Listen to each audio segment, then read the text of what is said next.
नमस्ते दोस्तों, आपका स्वागत है हमारे YouTube चैनल पर। आज के इस वीडियो में हम बात करेंगे तत्पुरुष समास के विषय में। हम इस समास की परिभाषा, उदाहरण, सूत्र और अर्थ के बारे में विस्तार से जानेंगे।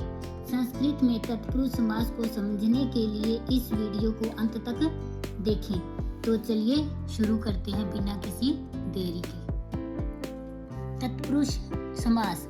तत्पुरुष समास का सूत्र है, प्रायण उत्तर पद प्रधान है, तत्पुरुष है। प्रायण का मतलब कभी तो होगा और कभी नहीं होगा, यानी 99% होगा।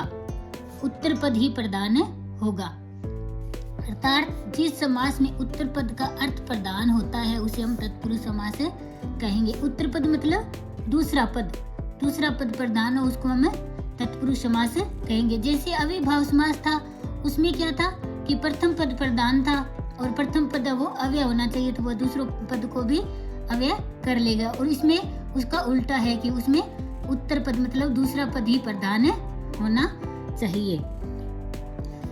ऐसा समास जिसका पद जो दूसरा पद प्रधान हो वही तत्पुरुष समास होगा। जैसे उदाहरण है, गंगा जलम आन्य है, तो यहाँ अन्य इस क्रियापद के साथ जलम का ही साक्षात संबंध है, अतः जल इस उत्तर पद का अर्थ ही प्रधान होने के कारण यहाँ तत्पुरुष समास हुआ। गंगा जलम अन्य मतलब गंगा जल लाओ, तो मतलब गंगा जल लाओ, इसमें कौन सा है? गंगा जल। जल क्या है? इसमें उत्तर पद है, उत्तर पद प्रधान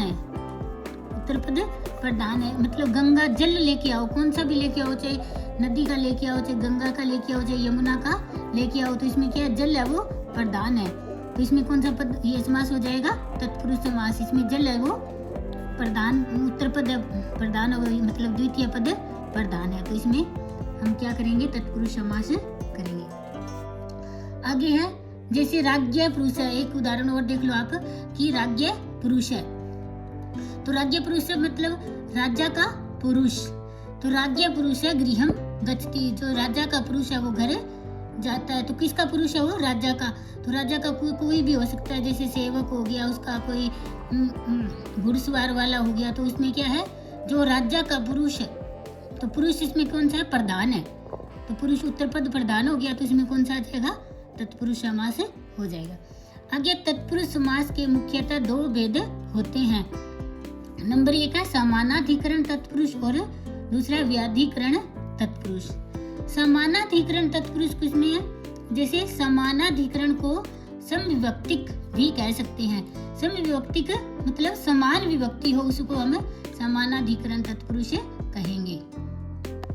इस तत्पुरुष समास के पूर्व पद एवं उत्तर पद दोनों में समान विभक्ति हो, जैसे प्रथमा लगी हो और समान अधिकरण विभक्ति वाला तत्पुरुष कर्मधारय होता है। मतलब जो तत्पुरुष समास में जो समान विभक्ति हो, तो उसको हम क्या कहेंगे? समानाधिकरण तत्पुरुष कहेंगे। तत्पुरुष है समानाधिकरण है कर्मधारय, तो ये क्या है? पाणिनि की लाइन है, ऐसा समास जिसमें समान विभक्ति हो तो उसको हम कर्मधारय कहेंगे। तो इस पाणिनि ने ये माना है कि जिसमें समान विभक्ति हो तो उसको हम कर्मधारय कहेंगे। और ये एक तत्पुरुष का भेद कौन सा है? कर्मधारय। अगर आपको परीक्षा में पूछ ले कि जो कर्मधारय है वो किसका भेद है, तो तत्पुरुष का, और तत्पुरुष का भेद कौन सा है? तो कर्मधारय। आगे नंबर 2 व्याधिकरण तत्पुरुष। जिस तत्पुरुष समास में पूर्व पद तथा उत्तर पद दोनों में अलग अलग विभक्तियां लगी हो तो वह व्याधिकरण तत्पुरुष होगा। समानाधिकरण में मतलब दोनों समान विभक्तियां, और व्याधिकरण में मतलब दोनों अलग अलग विभक्तियां हो। विषय और अधिकरण विभक्ति वाले तत्पुरुष को हम व्याधिकरण तत्पुरुष कहते हैं।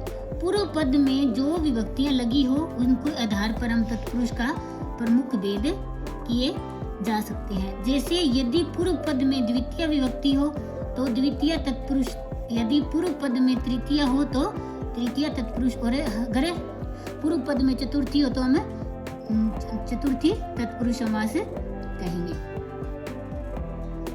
आगे व्याधिकरण तत्पुरुष के 6 भेद हैं। नंबर 1 है द्वितीय तत्पुरुष। अगर पूर्व पद में द्वितीय विभक्ति हो तो द्वितीय तत्पुरुष हो जाएगा। अगर पूर्व पद में तृतीय हो तो तृतीय तत्पुरुष हो जाएगा। ऐसे करके ये सप्तमी तक सप्तमी तत्पुरुष तक हो जाएगा। अगर पूर्व पद में ये विभक्तियां हो तो वही तत्पुरुष हो जाएगा। जैसे उदाहरण है द्वितीय तत्पुरुष में, जैसे द्वितीय कृष्णम श्रीत है, तो कृष्णम क्या है इसमें, द्वितीय कृष्णम में कौन सी विभक्ति है, द्वितीय विभक्ति, तो इसमें क्या हो जाएगा, कृष्ण के सहारे, कृष्णम श्रीत है। आगे तृतीय तत्पुरुष में पुण्येन अर्थ है, तो पुण्येन में कौन सी है, तृतीय विभक्ति है, तो कौन सा समास हो जाएगा, तृतीय तत्पुरुष समास, पुण्येन पुण्य के लिए। आगे चतुर्थी विभक्ति में गोप्य हितम, गायों के लिए हितकारी। आगे पंचमी में चोरात भयम, चोर से भय या चोर से डरना, तो क्या हो जाएगा, चोर भयम। आगे षष्ठी तत्पुरुष, इसमें क्या है, राज्य पुरुष है, तो राज्य में कौन सी है, षष्ठी है, तो क्या हो जाएगा, राजा का आदमी या राजा का पुरुष। आगे सप्तमी में वाची ही पटु, वाची पटु मतलब वाक पटुहु, बोलने में। चतुर्थी में जो प्रथमा में कौन सी होगी, प्रथमा में जो विभक्ति होगी वही समास हो जाएगा। अगर वाची में सप्तमी है तो क्या हो जाएगा, सप्तमी तत्पुरुष, इसमें षष्ठी है तो षष्ठी तत्पुरुष, ऐसे करके ये सारे पूरे समास हो जाएंगे। तो दोस्तों उम्मीद है कि यह वीडियो आपको तत्पुरुष समास के बारे में नई जानकारी प्राप्त करने में मदद करेगा। अगर आपके पास कोई सवाल या सुझाव है तो कृपया हमें कमेंट में बताएं। धन्यवाद और फिर से मिलेंगे अगली वीडियो में।